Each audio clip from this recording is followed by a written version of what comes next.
Before we begin, 3 messages. If you're a freelancer or running your own small business, the one thing you probably wish you could do quicker and easier is invoicing. That's where FreshBooks.com comes in. They take the pain out of invoicing and get you paid faster. Effortlessly create invoices and email them to your clients. They can view them, print them, and even pay you right away with PayPal or any of their 11 other payment gateways. FreshBooks.com can automate late payment reminders and help track your billable hours at the office or while on the go with their apps for iPhone, BlackBerry, and Android. I'm only one of over 2 million really satisfied customers, and you can be one as well, all for free. Just head to www.freshbooks.com and sign up. When you do, be sure to say you heard of them from untether.tv, and one of you, my loyal viewers, will win a birthday cake each and every week. Doesn't even have to be your birthday. Get started today for free at www.freshbooks.com. When my company needed to develop a key mobile product, one that I was counting on as a new source of revenue, I knew exactly who to turn to. Macadamian. They delivered on time with incredible attention to detail, and I was able to get product into customers' hands faster than I ever thought possible. I've personally known them for 10 years, and they do make great products even better. Check them out at www.macadamian.com.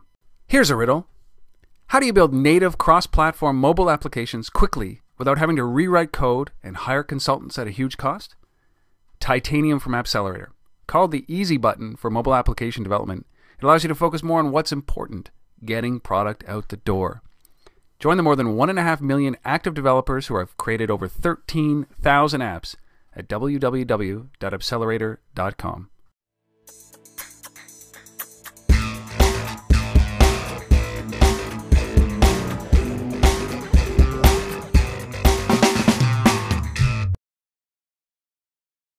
Hello everybody, welcome to untether.tv, where we have casual conversations with mobile rockstars. And as you can see by where Matthew Formica of MFSoftware, you can see where he's sitting. He's sitting on a patio. You're sitting on a patio in Arizona outside of Starbucks, right? Yep. It's a popular development location, not only because Starbucks has great Wi-Fi, but because this time of year in Arizona, it's sunny and 80 degrees, pretty much 29 days out of 30. Well, that's great. This is our second session. We did one last March, and I think you said the exact same thing, that it's sunny and 80 degrees. And I said, damn you, because it's cold and snowing here. And we're about a month off, maybe 2 weeks off, and it's still the same. It's 80 there and snowing here. So I'm really happy for you. And that's the interview. Done. So I don't know. We sat down a year ago, and we talked about a very different app than we're going to talk about today. And the experiences, the top free apps, which was an app finder. Yep. And since then, you've had what was the number 9 top app in the financial app for iPad called Stock Ticker Picker, and you've just released iStockPicks for iPhone and iPod Touch, and we're going to talk about this as we go through, but it's certainly been an active year for you. And I think to boot, when we last spoke, you had a 1-year-old, so now you got a 2-year-old, right? So 9-month-old as well. Oh, an 8. Oh, nice. Well, so you've been very busy. Yes, very busy.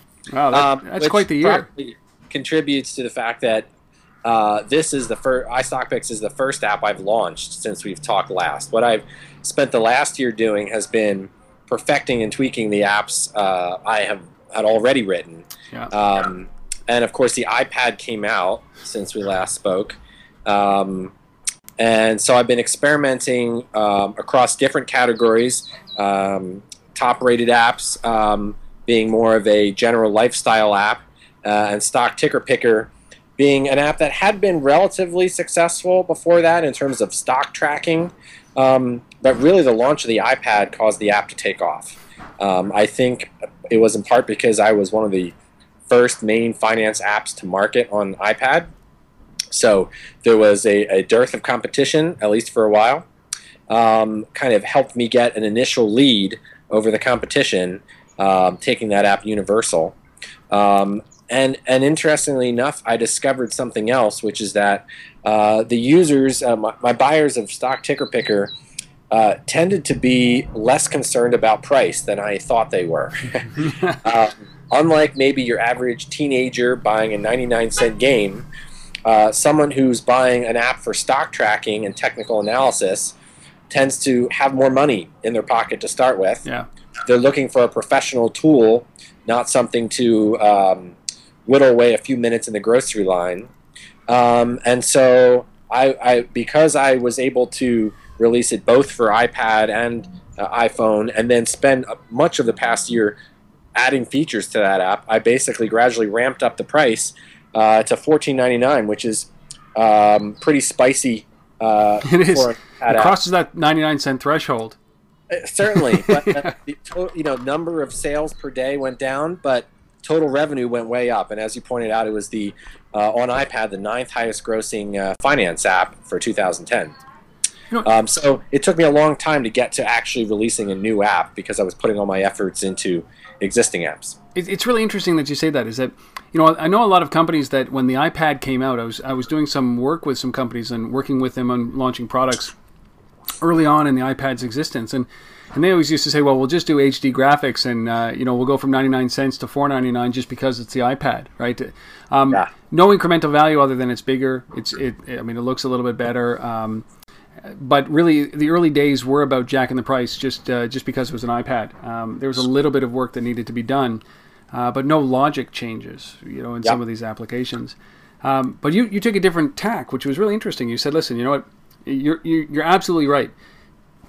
$15 is nothing if it's going to save or make me money, the equivalent or much more as a result of using the application. So you're not competing in that space. So gradually, as the features ramp up, so does the price ramp up, which is it flies in the face of the conventional application, which is it's been out for 30 days, now it's 99 cents. Exactly, it's kind of the inverse strategy, and I went out of my way to design an optimized user experience specifically for the iPad. So it was not simply take the exact same UI and stretch it. Yeah. And then I estimate I probably did an update a month, sometimes more than an update a month, adding iPad-specific features and other user requests throughout the year. So it was not. It was almost a partnership between me and the users, where they pay me more and it funds ongoing development. It's a weird thing that way, isn't it? Yeah. It's like, hey, do you want another version? Do you want some more features? Well, you know what? There's got to be some kind of transaction. I don't care if it's in Starbucks cards, gift cards, Walmart cards, but it's got to be pay me somehow, right? Yep. So, how did you get that app up so high? Was this just a pull demand thing, or did you do anything specific that actually started to drive activity to make it so popular? Yeah, it was a combination of factors.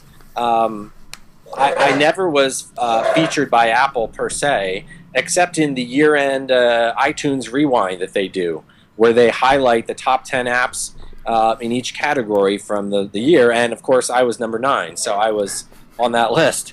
So I had to use a variety of different marketing techniques over the course of the year, one of which was to keep playing with the price. Yep.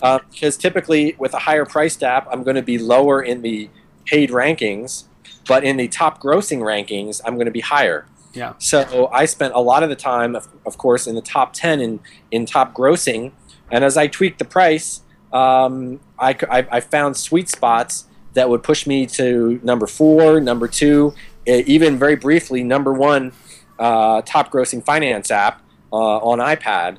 By adjusting the price. So that kept the app visible to users. I also have found the benefits of distribution help through services like Flurry's App Circle, where basically I'm paying them per conversion, per download, and they, because of their analytics engine, which is built into so many iPhone and iPad apps, they basically know which users would be most interested in this kind of app, and can blast that out to tens of thousands of potential purchasers every day. Yeah. And I'm happy to pay a high per download conversion because I'm making a fair amount per conversion. So it actually, the higher price enables marketing techniques that probably wouldn't work at 99 cents. That's exactly it. Is that, I talk to so many. I mean, I consult with a lot of companies and coach them, and they say, well, said, what's your marketing budget? And they said, well, how do you have a marketing budget for a 99-cent app? We said, well, okay, well, you got to think about that before you build. If it is a 99-cent app, then you don't have a marketing budget, right? Unless you're a very unique company like Rovio that does Angry Birds, right? So, that's a really interesting perspective, is that when you're charging $15 for an application, which is still pretty cheap if you're going to make some money or save some money, but if you charge that much money, you can actually pay for advertising and marketing, can't you? Yeah. And that's proven incredibly effective over the past year. Yeah, and I mean, cycle. When you talk about something like Flurry, I mean, you're not talking about. What about banner ads? Did you try any of that stuff? I have tried that. I've tried, ad mob campaigns and little mobile advertising. Those have proved far less effective, surprisingly. They tend to not target the right users.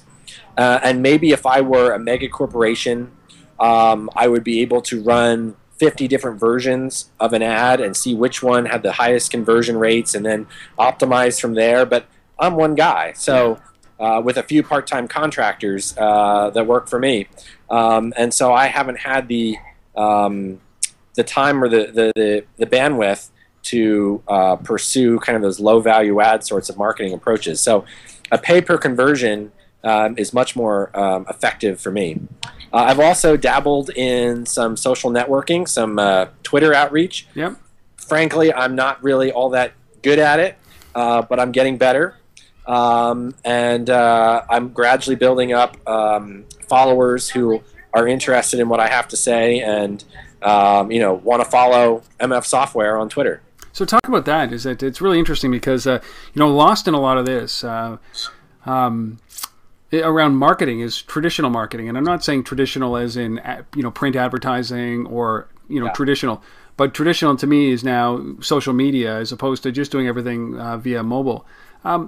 So what kind of stuff did you do on Twitter that started that conversation? You weren't overtly selling; you were helping, weren't you?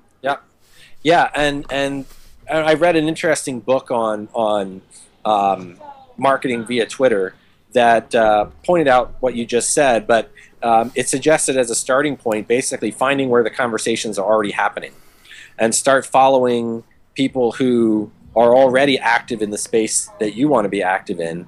Follow them, join the conversations, and then eventually them and their followers will turn around and follow you if you're saying something interesting. And that's that has started to prove effective. It's really it's a smart approach. I know that I like I'm a fan of Gary Vaynerchuk. I believe what he says is very clear. And he's a guy who wrote the book Crush It, and he's built an empire out of wine reviews online. And he talks about the same thing: is that engage, don't sell.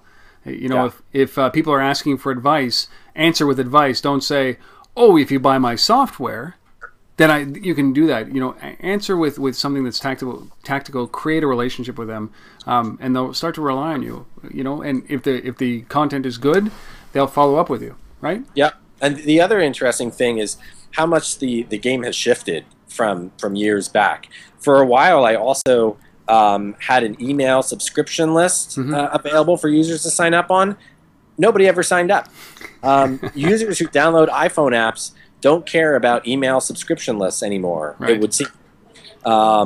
They're much more willing to follow you on Twitter than they are to get some sort of a regular email in their inbox that just, from their perspective, maybe adds to their spam. Yeah, and that's exactly what it is. And I have a mailing list, and it's a good size mailing list, but it's been earned and vetted, and I always lose. Every time I send out a mail, I always lose some people, right? And but they still follow me on Twitter. They still get the same content. But you're right. I mean, there's a whole combination that it's a cocktail that's needed in order to be able to accommodate all of these things. And in order to do it properly, you've got to have the time. You've got to be able to charge accordingly, and because you've got to be able to pay accordingly. And I think that's what you've hit that magic spot, right? So I mean, how is Stock Ticker Picker doing right now? Does it maintain itself, or are you still managing? Are you doing monthly releases? It's interesting. The nirvana, of course, is for an app to become self-sustaining, and I could sit on the beach drinking pina coladas while it just rolls into my bank account. Well, you're pretty close on a Starbucks on an April day when it's 80 degrees out, right? So yeah, except it doesn't just automate itself. Yeah. It's never reached that point where it's just auto-generating.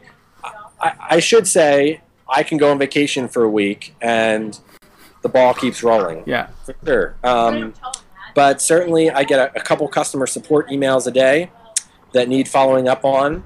And I have ongoing features that I'm working on. I'm working on more expansive charting now, actually with a new data provider, considering adding my first in-app subscription service to be able to, because once again, I'm going to have to pay for some expensive content myself. So to make that worthwhile, I'm going to have to charge users. Yep. I'm so working on some back-end server infrastructure now to be able to add some more expansive charting capabilities. And then, you know, there's always the occasional emergency crisis bug fixes that have to get done, which is why I've spent a bunch of the time over the recent months adding some server infrastructure. The way my app used to work was it would go connect out to the web and find the stock information and then process it. Now I have my own servers in the middle.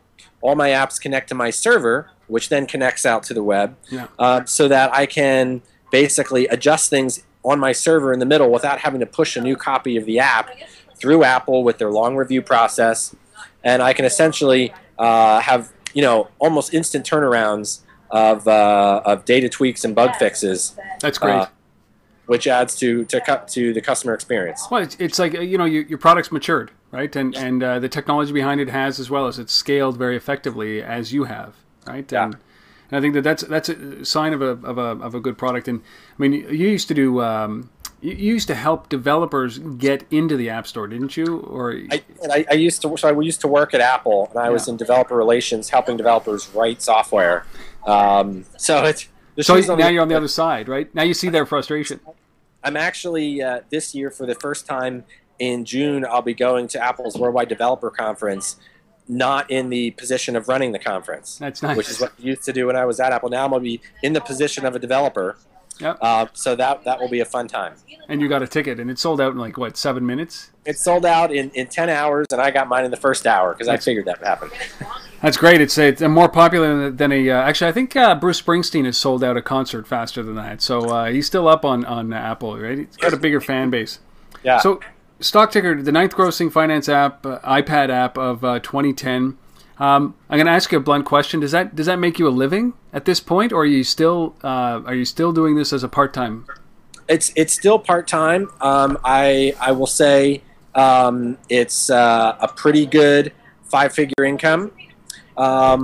It would be enough probably for someone to go full-time, not me married with 2 kids and a mortgage and school loans to pay off. Yep. So I'm still working the day job. But it probably doesn't have to ramp a lot further for me to be able to start considering going more full-time with it. Now, what about, I got to ask, so this is iPad, iOS only, right? Correct. Well, it's on iPhone as well, but yes. So what about, iOS, what about the growth of Android that we saw? Last time we talked, I mean, Android was a glimmer, right? It was just a gleam, a distant gleam in the rearview mirror of Apple and certainly of RIM.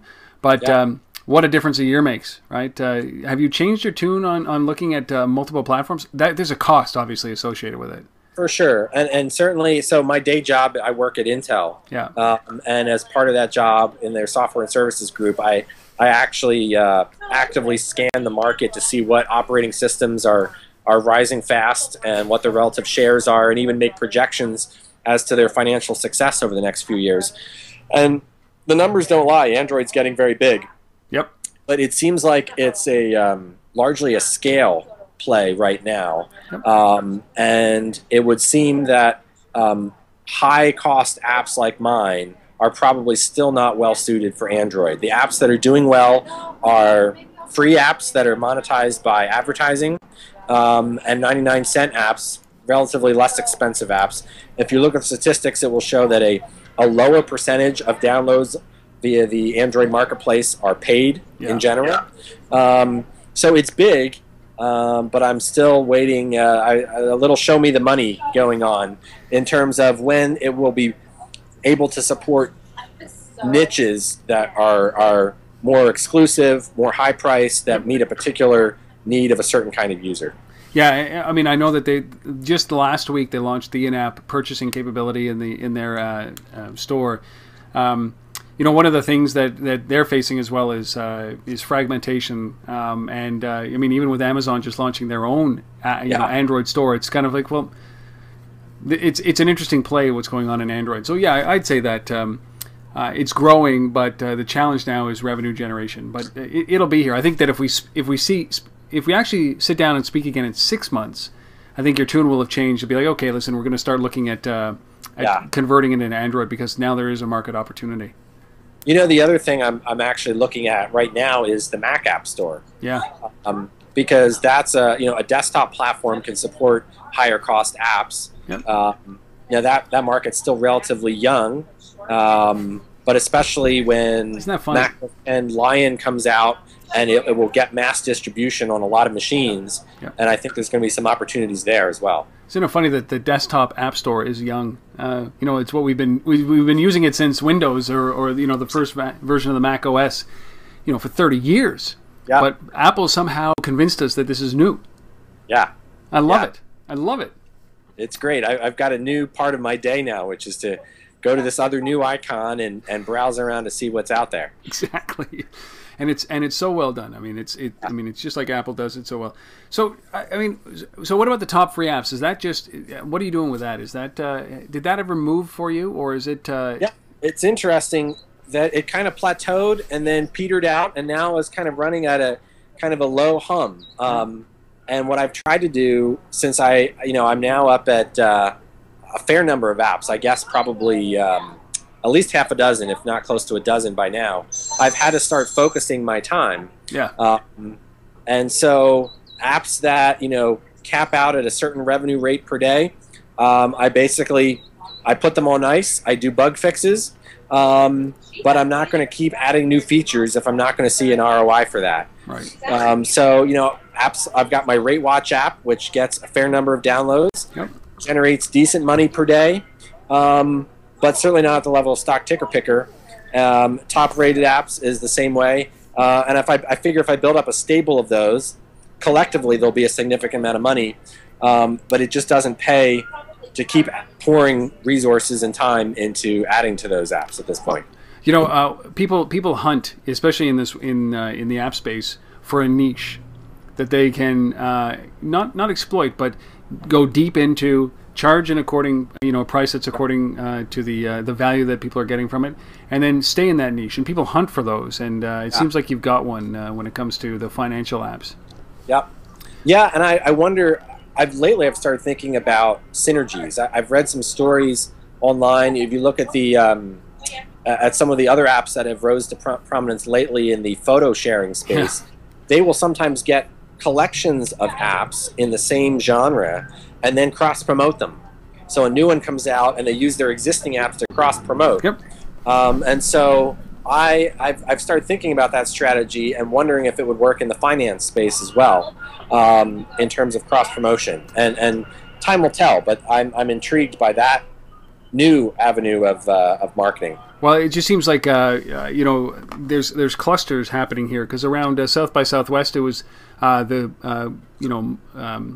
mobile group chat applications like Yobongo and Group.me and a bunch of other ones, and High Society and all these other ones. And so that was the hot topic leading up to South by Southwest. Instagram has kind of created an entire grouping around photo sharing and nifty filters, and those guys didn't expect this. They crested 3 million users recently, like 6 months to get to 3 million users, but it's like an accelerant. So it's interesting. Finance apps have always gotten a bad rap because it's been about tickers. Stock tickers, and that's about it. It hasn't been about productive, proactive, money-making applications. And I think that's just a sign of things to come, because of the sophistication of the end user now. It's a little bit different than it was a year ago or 2 years ago. So, all in all, though, a good year leading up to this. And obviously, with an 8-month-old, it took a turn. So you're definitely used to not sleeping anyway. So day job, night job doesn't matter. It's funny. I end up getting up at 3 a.m. on occasion to feed the little one, and I put him back down to bed, and I answer a few customer support emails. I've had feedback from users and reviews on iTunes basically saying, wow, 24-hour customer support. Little do they know, I'm not working from India. I'm not in some far-off time zone where it's daytime. It actually is 3 a.m. where I'm writing from. That's hysterical. Yeah. You should, I mean, a caveat. I mean, it's probably a very productive time when you have those hours or those minutes between feedings. I mean, it's been 4.5 years for me, and I don't miss it at all. But I still need my 6 hours of sleep. Yeah. So where did the idea for? Let's talk about iStockPicks right now, because a number of things. Obviously, it fills out your suite of financial applications. It's got some unique revenue generating opportunities inside of it. But go back to why build it? When did you decide to build it? And how long did it take? And then we'll get into the monetization. I started on it back in the November time frame. Okay. I was basically looking for what next, and I realized that I already had some crown jewels in the technology I'd already developed for Stock Ticker Picker. And so I started thinking, can I leverage the code I've already written, the technology pieces I've already built in terms of parsing stock information, presenting charts. I've had other companies try and license my charting technology from me. So I knew there was something there that was valuable, and I wanted to see, okay, can I use that in some new app in some new way, and essentially be writing the code once for multiple apps. Yeah. So started then and was able to quickly build on some building blocks of basic functionality, and then spent the last few months tweaking and polishing. So really, idea formation November. I mean, that just shows you the power of this platform. We're April right now. So concept done by like February timeframe, and then tweaks since then. Beta testing. Yeah. And then you launched a couple of weeks ago. Launched a couple of weeks ago. And it's been interesting just to see how things move and change, and how even the marketing techniques that worked a year and a half ago need adjusting for 2011. So it's been an interesting ride the last couple of weeks. I think the big thing that's different about this app is its monetization model, which you referred to. Yeah. I've noticed the rise of the freemium model, as they call it, which is a free-to-download. And it's almost a modern version of the shareware concept. Yeah, you essentially pay because you like it and you want to keep using it, rather than paying up front hoping you'll like it. Yep. And so basically, iStockPicks gives you buy and sell ratings on stocks based on the same underlying technology the Stock Ticker Picker uses, but Stock Ticker Picker leaves it up to the expert user to come to their own conclusions about buy or sell. And I've gotten a lot of emails over the years, basically from users saying, this is great, but I don't quite know how to use it. And so iStockPicks is designed to help address that by, giving you very simple buy, sell, neutral recommendations, and it uses up credits as it does that. And if you like it, you can buy more credits, or even kind of buy to fully permanently unlock the app, so you never have to pay again. So it's really interesting. I mean, Shazam is a perfect example of something that leverages that. I have another app in here that that is maybe not the same, but SoundHound, which is a Silicon Valley based company that does Shazam. I love this product. I find it much better than Shazam. But they do that. They give you 5 free, song identifies, and then the rest of it, if you wanna, you can buy 5. Increments of 5 credits, or just buy the whole app for $5 or whatever it is. And I have a deep appreciation for that, because like shareware or like a free trial, I like to try before you buy, and I want to see some value out of it before I actually go and put money down on it. So how is this worked out so far? I mean, so I've been doing some marketing and advertising for it. Explain that. So what kind of Yeah. Let's bring it back a little bit because I want to know what's different from a year ago when you went out to market this again and you pulled out the old same, the tricks or the tools you used last year. What's different? What's different is the volume of apps, even in the finance category, which you could consider a backwater of the App Store in terms of new app volume, has gone up significantly. And you really can't rely on the launch of a new app to give you any splash at all. Mm-hmm. Basically, your app will drop like a rock if you don't do any marketing. The days of, I remember when the App Store launched, you could build it and they would come. Yep. And even a year and a half ago, you'd get at least some boost when your app first came out the door. Yep.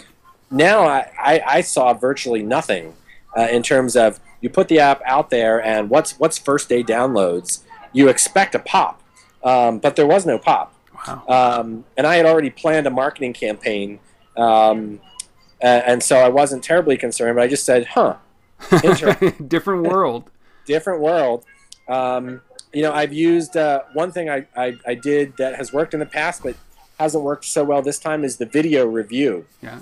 And maybe that's because the app's free anyway, so users don't need a video review. They can just download it and try it. But I haven't seen a lot of downloads driven by the watch a video of someone demoing the app approach, which had more success for me in the past.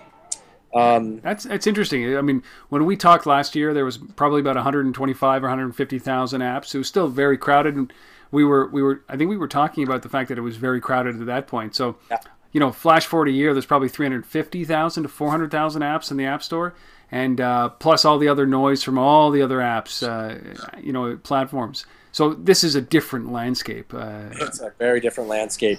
And you would expect a marketplace, as it matures, to tilt towards bigger players, players able to sink more into marketing. It's not lemonade stand anymore. Right. It's real business. And so us smaller developers are going to have to run that much faster to keep up with the big guys. Let me ask you about that. Is that, has Apple modified the findability of applications inside of the App Store from a year ago? I mean, they're basically on the same platform doing the same thing. Maybe a few new hooks, but what we've seen, we haven't seen a lot of modifications for findability. Yeah. They have not done a lot to help findability. I think probably the biggest thing they did, I'm trying to remember if they had done it yet a year ago, was the adding of the top grossing list. It used to be you had top free, and then you had top paid by download, which essentially further the 99-cent apps. But when you have top grossing, you can have an app that doesn't get a lot of downloads, but when it does get a download, it generates a lot of money, and you could still reach high rankings with an expensive app. So they did that a while back, but that was kind of the last big thing they did. And from what I hear, talking to other developers, it's not really any better. If anything, it's worse on Android. Well, it's so splintered because you don't have to be in the Android marketplace. Yeah, right. It's like RIM's. RIM's same thing as RIM's environment. You can have a download on your site. Yeah. You don't have to be in BlackBerry App World. So it's good. The difference between I've spoken to the only other guy that I did a second interview with. His name is Anthony Risk. He runs Zebu Mobile, and these guys were featured a number of times in the top 10 list on the in App World, and those were their big revenue days. Or revenue weeks, and then everything else was marginal at best, right? So findability is an issue, and I know a lot of companies have come out with app recommendation engines and all of these things to help findability. Have you tried any of those things, or you participate in those, or? I did I did with one of my other apps, my annual Bible app, which is kind of a reading plan through the Bible. Yeah. And I went through free app a day, which is one of the most prominent sites that does that, and they purport to have millions of downloads and millions of users, and I'm sure their service is very successful for game developers. They're kind of new at the non-game app promotion thing. I was one of their first apps highlighted, and it bumped me up the rankings. It didn't nearly get me the number of downloads that would have been necessary for a positive ROI. No, I can imagine. But it was an interesting learning experience nonetheless. I think if I were to ever do a game, they would be the go-to place. But it's going to take them a while to build up a stable of users that care about them and follow them for their non-game recommendations. Well, I just, there's a, I know when there's an industry behind something like iTunes that helps people find apps, findability. I know that there's an issue with the main product, right? So there's a company that I interviewed this year called Chomp that does that very well. They have, in the realm, they index every app and they manage findability based on what they think you'll like. It learns a little bit about you. So, that's another service that I've seen a lot of people try and have success on. And Ben Kieran, who runs that company, is he's just a smart guy and understands the ins and outs. You talk about niching yourself. He understands how to create findability in the app world. So Chomp is another one. It's only going to become more important. Absolutely. Have this whole movement towards curation of a wide variety of content, and we desperately need it in the app space too. Yeah, well, I think it's coming, and guys like Ben are doing that. They've got something like, well, when I sat down with him a while back, he had like 50 million app reviews, and and that's user generated app reviews, and that's pretty impressive. But again, at that number, it's now you're lost in that number as well. Right. So iStockPicks. You decided to give this away free, with a limited use, and then you can do in-app purchasing for credits or for the credits you get for recommendations, right? So explain this whole process for you and the thinking behind why go that route. Yeah, so I had a couple routes I could go. I could have gone with a one-time unlock in the app. But what I wanted to do was, if possible, create an ongoing revenue stream. Yeah, it's always good. That's always good. I like that. So, but Apple has just been kind of rolling out their subscription model. Yep. It's new. It's still being battle tested, and I'm still in the process of developing the server infrastructure and capabilities I would need to really support a subscription model well. Whereas credits in the app are what Apple considers to be consumables, which means you don't need a login to manage them. You don't have to put them on a server anywhere. Users just buy them and use them, and it's all nicely contained within the app. So there's the development and management ease of capability there, which was attractive, while still giving the opportunity for an ongoing revenue stream. So I picked that approach. The basic thought is, get as many downloads as possible. Obviously, some number of users will not find it interesting. Yep. Others will. And what I'm tracking right now in these first couple weeks is basically my ARPU, my average revenue per user.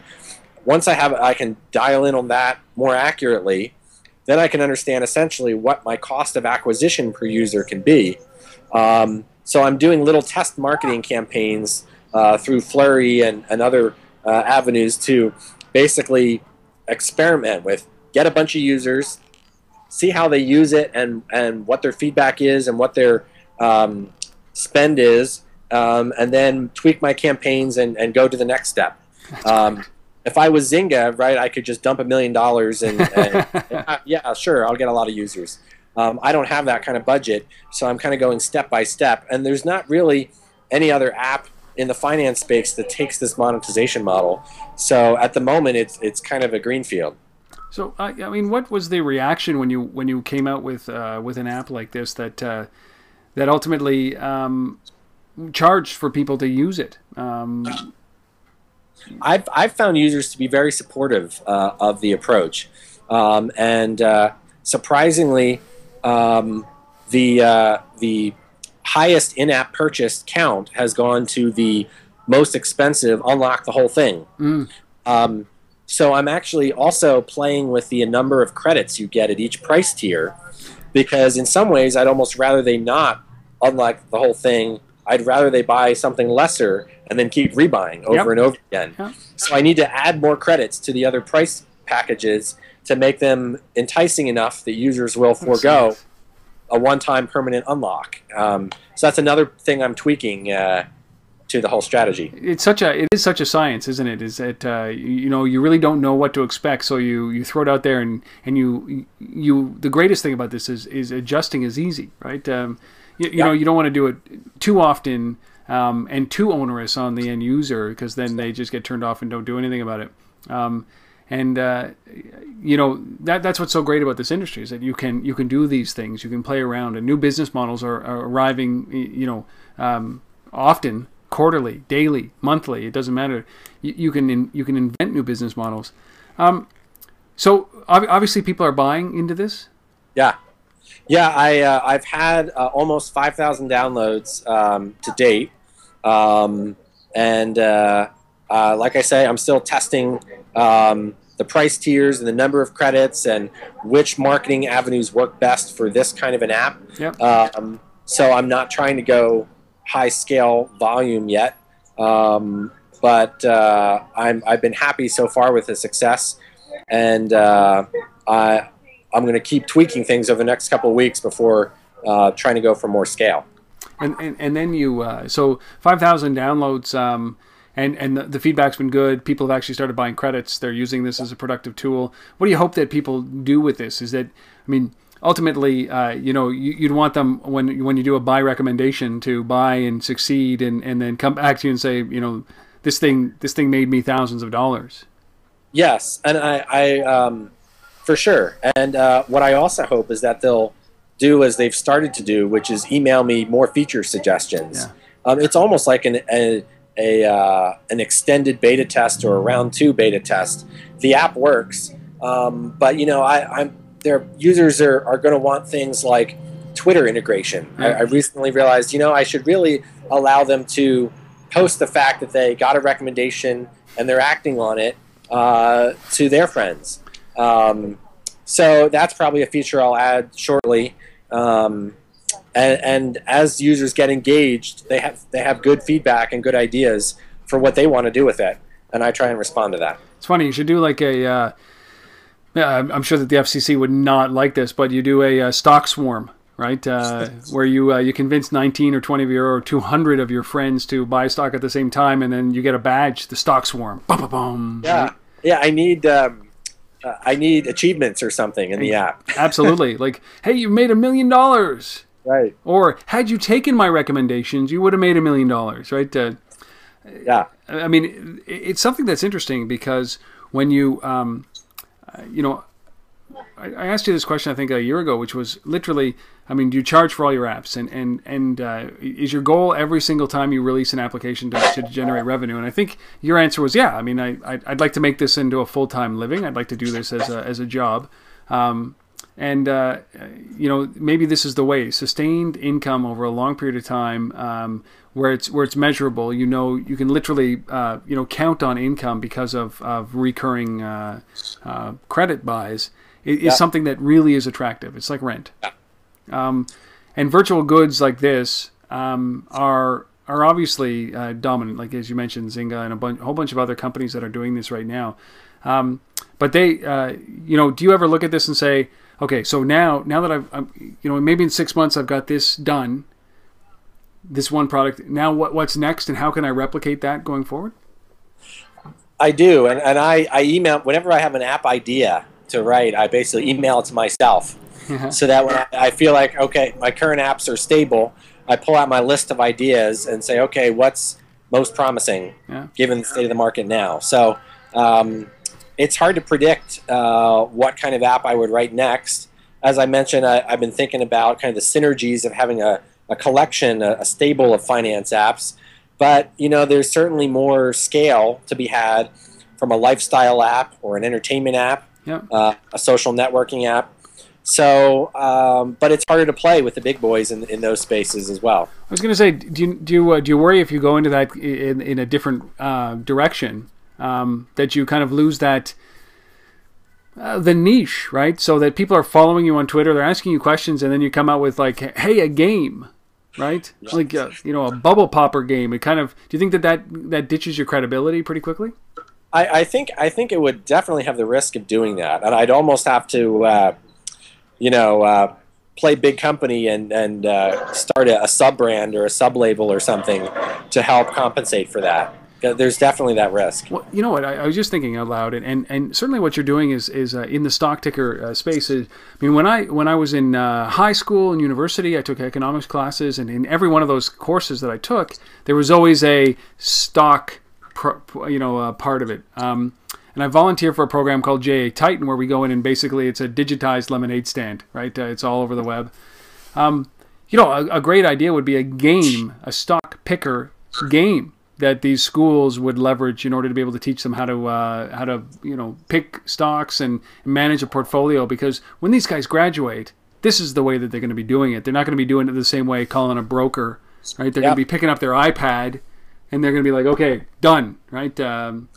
So like a game like that doesn't extend it beyond your it doesn't dip in credibility, and you can leverage your same engine, right? You're not the first person to suggest to me that the education space would be a good place to expand. Yeah. So I'm definitely thinking about that. One of the biggest issues for me right now is how do I scale myself? Yeah. I've got some contractors who do a lot of the server backend work for me. Yep. But I'm still the lead phone and iPad developer. Yeah. And at some point here, I'm going to have to start outsourcing some of the development work as well if I'm going to be nimble and still be kind of the point of the spear going after new opportunities. So, leveraging myself is also something I think a lot about as one of my upcoming challenges. Well, the economy has changed quite a bit since we spoke a year ago. And I've spoken with a lot of guys, no matter where they are, whether it's Chicago, New York, Silicon Valley, Austin is obviously a hotbed of mobile activity, or, Boise or Minneapolis. It doesn't matter. A lot of these guys that are coming up with ideas that have no revenue stream, that aren't in a niche, that are competing against the big boys, and they're closing $500,000 or $750,000 seed rounds in 30 days. Have you ever considered that at some point you might, a big accelerant would be to take, your 5-figure income that you're making from a number of apps and then throw some accelerant on that and say, listen, I'm going to go out and get some investors for what I'm doing. It wouldn't take a lot. $250,000 would do you just fine. Right. That's a great point, and I it has occurred to me, and I read TechCrunch like you do. Yeah, exactly. And see, Color raising $41 million for an app that users can't even figure out how to use. So I certainly think there's for apps that have a clear value proposition and a business plan, there's venture capital money to be raised, and I just have to decide if now's the right time in my life in general for me to go after something more aggressively like that. Yeah, it's funny. Most of these apps don't have any revenue, and what you're talking about is bootstrapped revenue generating applications. And I would even extend the metaphor here.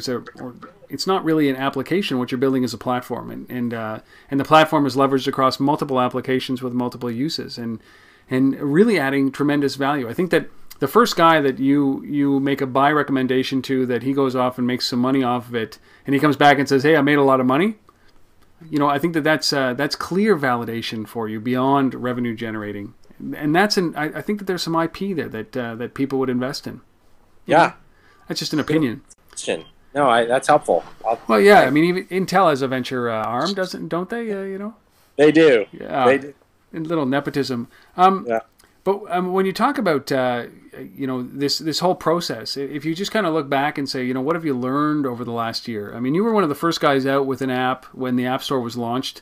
You're a veteran doing this, and you managed to to put out a dozen applications into this space, and start generating revenue. I mean, do you have lessons that you've learned over the last year or so? Yeah. So I think one lesson is, so over the last year, one thing I've learned is cut off the dead wood. As I mentioned earlier, once an app kind of reaches its potential, and you see new features adding new users and revenue, don't keep sinking investment into it unless you're going to treat that app as a hobby, not a business. So that's one lesson. Also learn about the power of social networking and synergy between apps to drive users to an app. And then the power of marketing and kind of the end of the true end, and it was already mostly dead last year, but the true end of build it and they will come, and the rise of marketing being as critical as the development in many respects. Well, it's very clear. Yeah, I mean it.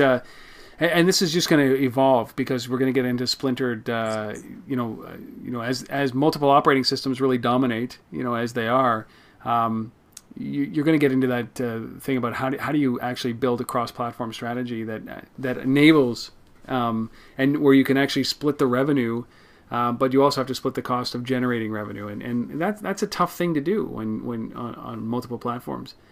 The good news of the last year has been to show me that you can actually have an iPhone app that has sustained revenue that isn't a 30-day one-hit wonder. Yeah. I kept expecting every month, okay, maybe this is the month that competition finally eats my lunch. Never happened. But it hasn't happened. Competition has gotten fiercer. Certainly this year has brought new competition that's been challenging, which is why I'm taking my development into some additional feature areas. But you look at some of the apps in other spaces that they rise to number one in the charts, and then you never see them again a few weeks later. Yeah. And if you find the right niche specialty where you've got dedicated users who really care about that kind of an app, you can keep going with it. It doesn't have to get stale. Yeah, I totally agree with you, and I think that's one of the best parts of this is that you've managed to find a niche, and it's not just I'm building a game. Yeah. Right. That's not a niche, but you found a niche, and you've maintained that revenue stream from that niche, and I mean this was an interest of yours, so you went into it because of the interest, and you noticed there was a hole. And I think it's getting more difficult to find that one spot that hasn't been attacked in the app stores for mobile. It's a big challenge for entrepreneurs out there. And I have people all the time who come to me and say, "Oh, sorry, go ahead." No, I was going to ask you, what do they say? What they say is, "Here's my great idea for an app. Wouldn't you like to go build it?" And 9 times out of 10, I tell them, sorry, there's 3 apps already on the store that do that. Yeah. I talked to a developer earlier today who was one of the few who actually had a unique concept that I hadn't seen done yet on the iPad. So I gave him some advice. He's new. He's wet behind the ears in all of this. And so, there are still those opportunities, but they're certainly far and few between. Yeah. Well, I think that's what we're seeing more, and I think that one of the key things that I see out there are so many Me Too's, right? A lot of people are doing the same thing in the same space, and they're kind of fighting for the same market, and it's really not growing this industry. Well, I hope that the rest of 2011 and into 2012 starts this re-innovation period in mobile where people are looking at it seriously and saying, look, I'm not going to build a location-based check-in service anymore. I'm going to build something that's a little bit more valuable, that I'm not going to fight with the same guys for the same market. That's the kind of innovation, and the innovation around payments and generating revenue, and the concept that it's okay to make some money in the app world. I think that's something that's very valuable from a user perspective and from a developer's perspective. It's going to keep it fresh, both for developers who want to drive the innovation, and for users who are looking for new apps every week. And Apple's got them doing that, and for that pipeline to keep flowing, there's got to be new injections of innovation, like you mentioned. So, Matthew, where can people find a little bit more information about the application? Maybe watch your video. Where can they? Let's get some activity on that video. Yeah. So my website is mfsoftwareonline.com. On Twitter, I'm MFSoftware. You could go to if you wanted to see the video, you could go to dailyappshow.com/iStockPicks. Yeah. And you can find my app in the App Store at bit.ly/iStockPicks as well. So all those ways are good ways to find me online. Feel free to send an email to mformica@mfsoftwareonline.com. I think it's great. It's really interesting to take a look at the last year and what you've been doing going forward. I think that this is, it's evolution. You'd hate to be doing the same thing that you were doing a year ago. Although, wait a second. I am. Wait a second. You're doing a great job. That's right. I haven't moved at all. In fact, I'm probably sitting in the exact same spot. I haven't moved. No, still in the snow. Yeah, I'm still in the snow. Yeah, but it's great to see the evolution here, and I think that the perspective that you have a year later, because you were your feet in the fire, launching apps last year, and to kind of pull back and see how things have progressed. It's awesome, and I think a year's a long time in this industry. I'd like to have you back on sooner than that. So maybe in 6 months when I can actually say it's 80 degrees and sunny where I am as well, which would be great. So there's parity here, right? Yes. But then it'll be 120 and too hot. You won't be sitting outside. But I really appreciate you coming on. And every time we get together, it's an honest conversation. I love that you're willing to open up and give your experiences freely. And I think that's what's really valuable. And hopefully people who are watching this or listening to this have found some good value in what you've gone through in the last year. So thank you. Sure. Great talking with you. I appreciate it. Well, I've been speaking with Matthew Formica, obviously. So hit him up at mfsoftwareonline.com. Go download iStockPicks. Go find it in iTunes and offer some comments and help him make this product even better. Help him make him a living. Help him quit Intel. Move into this full time. I think he deserves it. And if you're an investor watching this, reach out. mformica. What's your email? mformica at mfsoftwareonline.com. Yeah, so reach out and start making some sound strategic investments in Matthew and his vision. Thanks, Matthew. I really appreciate it. Thank you. And for those of you who are still watching or listening, again, thank you so much. Really appreciate the fact that you're sticking around and participating in this. If you have any feedback, remember it's always at untether@gmail.com. And that is another episode of Untether.tv. Thanks everybody for watching.